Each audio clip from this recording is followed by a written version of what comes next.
آپ نہیں جانتے کہ شیطان آپ کو متاثر کر رہا ہے، اور اسی لیے ہم یہ مثالیں دے رہے ہیں۔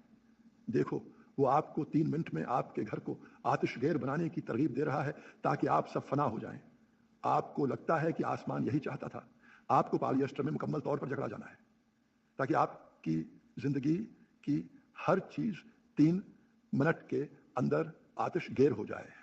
اور جو چیزیں اور کھانے آپ کھاتے ہیں، آپ کو لگتا ہے کہ آسمان یہی چاہتا تھا۔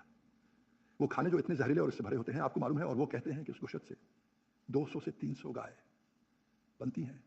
جو بھی بیماری ہو، جتنی بھی مشکل ہو، جتنی بھی عذاب ہو اور توانائی ہو، حتی کہ اس کا گوشت، اس کی جسمانیت، اس میں کس قسم کے جرثومے ہوتے ہیں، وہاں کس قسم کے بیکٹیریا ہیں، تب ہم سمجھتے ہیں کہ کس طرح انسان پر اندر اور باہر حملہ ہو سکتا ہے، ہو رہا ہے۔